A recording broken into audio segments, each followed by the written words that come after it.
Assalamualaikum warahmatullahi wabarakatuh. Kami dari kelompok 6 atau kelompok pertemuan ke-9 akan mempresentasikan hasil diskusi kelompok kami yang beranggotakan saya, Nika Dwi Ardianti, NIM 933707019. Saya Ika Rahmawati Agustin, NIM 933706019. Nama saya Novita Rahmawati, NIM 933706219. Saya Nisa Istianeka Putri dengan NIM 933706619. Saya Nur Devi Valia Agustina, NIM 933706119. Saya akan menjelaskan subbab prasangka sebagai sumber konflik.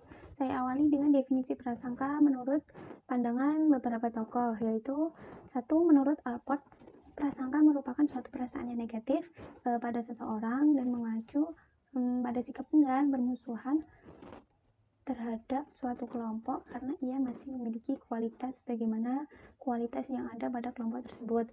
Yang kedua, ada prasangka menurut Nelson, yaitu suatu evaluasi yang negatif dari seseorang maupun sekelompok orang yang ditujukan pada orang lain atau kelompok lain.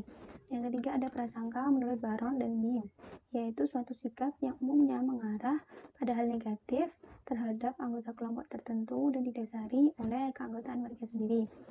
Kemudian ada prasangka dalam bahasa Arab, itu disebut dengan dzon, yang terdiri dari dua aspek, yaitu prasangka yang berhubungan pada hal positif itu disebut husnudzon, sedangkan prasangka yang berhubungan pada hal negatif itu disebut suudzon.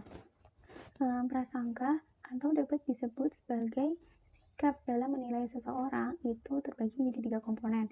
Yang pertama ada komponen afektif atau emosional, terdiri dari 2 jenis emosi yang saling berhubungan dengan sikap, seperti kemarahan, kegelisahan ringan, dan lainnya.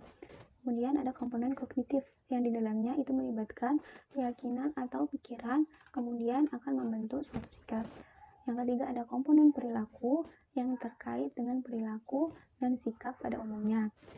Suatu prasangka itu bisa muncul dari diri seseorang pada saat mereka menilai orang lain, kemudian ia akan mencoba mencari tahu lebih dalam tentang orang tersebut.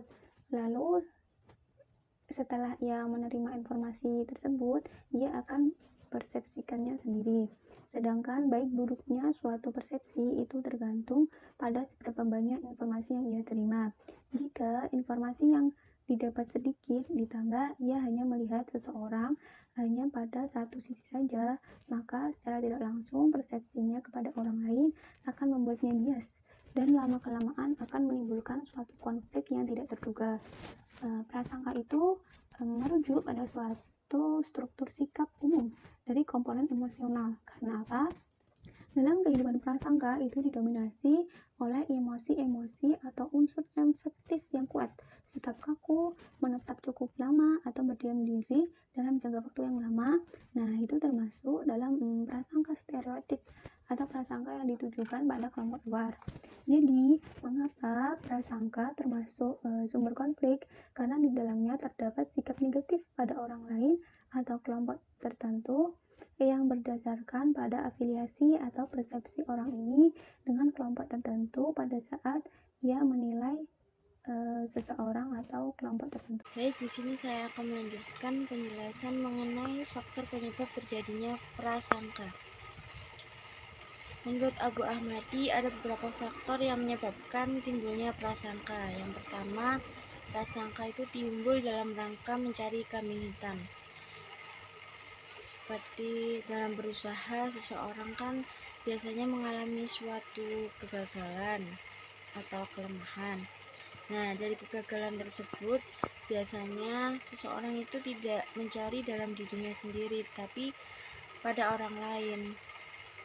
Nah, pada orang lain ini yang dijadikan kambing hitam sebagai sebab kegagalannya, sehingga timbullah perasaan prasangka. Selanjutnya yaitu prasangka timbul karena memang sudah dipersiapkan untuk berprasangka di dalam lingkungannya maupun kelompoknya untuk berprasangka. Terus selanjutnya prasangka timbul karena adanya kesan yang menyakitkan atau mempunyai pengalaman yang tidak menyenangkan. Berikutnya, prasangka timbul karena adanya perbedaan yang menimbulkan perasaan superior, seperti perbedaan fisik. Perbedaan fisik ini meliputi perbedaan warna kulit, jenis kelamin, perbedaan bentuk badan, dan lain-lain. Ada juga perbedaan agama, perbedaan status sosial, kekayaan, lingkungan, dan norma sosial. Terus prasangka timbul karena adanya anggapan yang sudah menjadi pendapat umum atau sebuah kebiasaan di dalam lingkungan tertentu. Adapun faktor yang mempengaruhi terjadinya prasangka menurut Mar'ad. Yang pertama, pengaruh kepribadian. Dalam perkembangan kepribadian, seseorang akan terlihat sebuah pembentukan prasangka. Biasanya kepribadian otoriter ini mengarah seseorang membentuk suatu konsep prasangka sosial, karena ada kecenderungan orang akan selalu merasa curiga,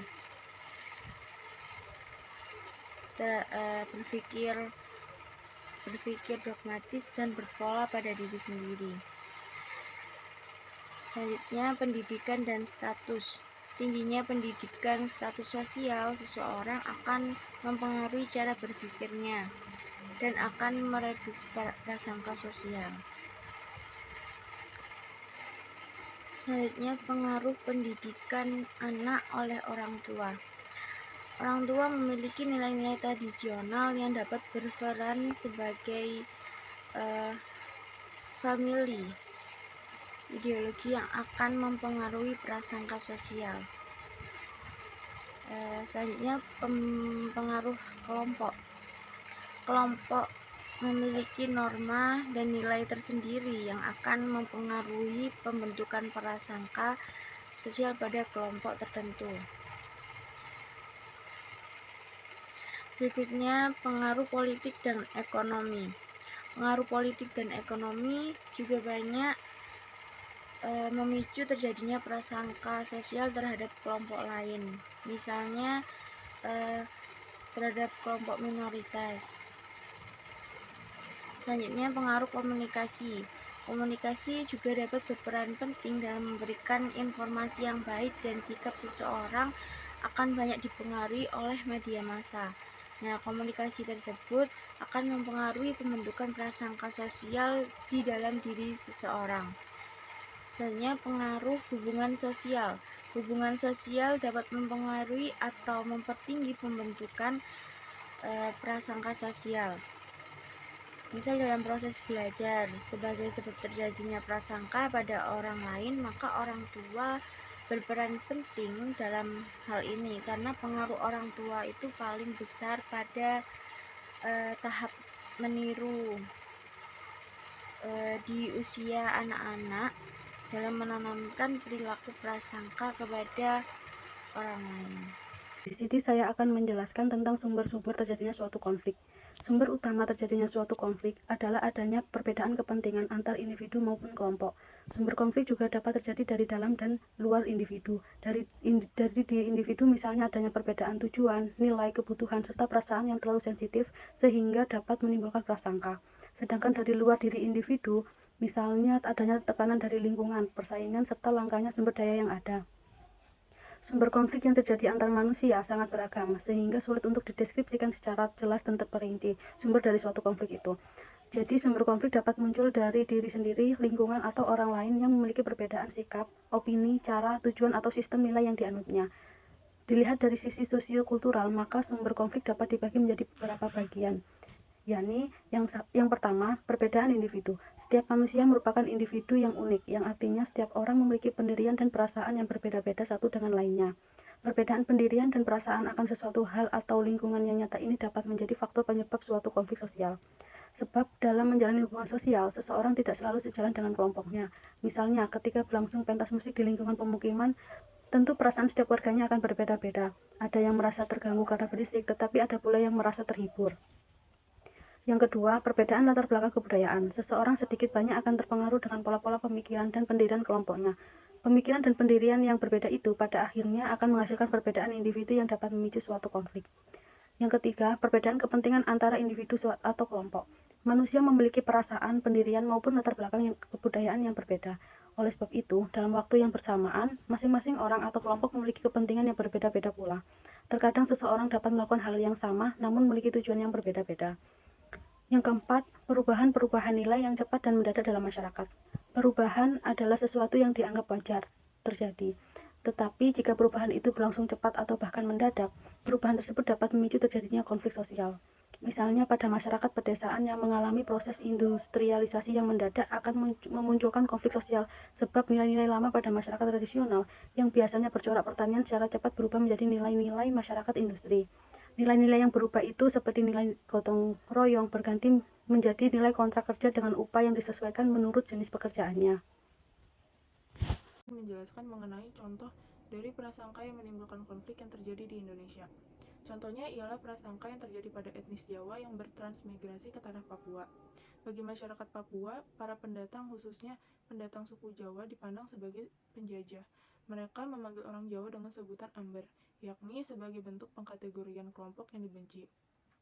Hal ini terjadi karena menurut pandangan dari masyarakat Papua, orang Jawa telah menguasai sebagian perekonomian yang ada di Papua. Kesenjangan sosial tersebut membawa prasangka masyarakat lokal, yaitu masyarakat Papua, terhadap masyarakat pendatang. Sehingga apabila terjadi kejadian negatif seperti menabrak babi ataupun terjadi pencurian, seringkali masyarakat pendatang menjadi kambing hitamnya. Akan tetapi pada kenyataannya tidak semua kriminalitas dan kejahatan tersebut selalu dilakukan oleh masyarakat pendatang. Contoh lain ialah konflik antar etnis yang terjadi di Tanah Ambon, di mana terjadi pengusiran terhadap etnis Bugis, Buton, dan Makassar. Konflik ini dipicu oleh kondisi ekonomi, di mana masyarakat pendatang yang terdiri dari etnis Bugis, Buton, dan Makassar lebih menguasai dan lebih berperan dibandingkan orang Ambon sendiri. Keadaan yang seperti ini dapat menimbulkan kesenjangan kepada orang Ambon karena mereka merasa kalah di tanah kelahirannya sendiri oleh para pendatang. Hal inilah yang pada akhirnya menimbulkan prasangka antara masyarakat mayoritas kepada masyarakat minoritas. Sekian penjelasan saya mengenai contoh prasangka. Di sini saya akan menjelaskan poin tentang cara mengatasi prasangka. Manusia selalu berkomunikasi dengan manusia lain dalam kehidupan sehari-hari, baik yang berasal dari kelompok maupun kelompok lain, ras, etnik, dan budaya lain. Menurut Baron, ada beberapa cara untuk mengatasi prasangka. Yang pertama yaitu belajar untuk tidak membenci. Yang kedua, meningkatkan intensitas kontak antar kelompok. Yang ketiga, rekategorisasi. Rekategorisasi yaitu melakukan perubahan batas antara in-group atau out-group. Berikut cara untuk mengatasi prasangka. Yang pertama yaitu dalam psikologi sosial ada alat yang digunakan untuk menilai perasaan dan keyakinan implis tentang individu yang berbeda dalam sejumlah topik termasuk seksualitas, agama, dan ras. Yang kedua yaitu kita harus menjaga agar kita lebih bertanggung jawab, kenali bias dan prasangka kita sendiri, dan menggantinya dengan berbagai alternatif yang masuk akal. Yang ketiga, mengenali dampak negatif dari berprasangka. Jadi kita harus mengingatkan diri sendiri bahwa kita memiliki bias terhadap orang lain. Yang keempat yaitu mengurangi stigma diri. Yang kelima yaitu dengan cara membuka dan menerima diri. Dengan menutupi identitas mungkin merupakan tindakan yang dapat melindungi diri kita sendiri. Yang keenam yaitu bergabung dalam suatu kelompok. Dengan bergabung di kelompok dapat membantu ketahanan emosional. Yang ketujuh yaitu mendapat dukungan dari keluarga. Mendapat dukungan sosial sangat penting untuk menyesuaikan diri dan penyembuhannya. Yang terakhir yaitu mengharapkan hasil positif atau netral. Dalam hal ini, upayakan untuk tidak berharap akan ditolak orang lain.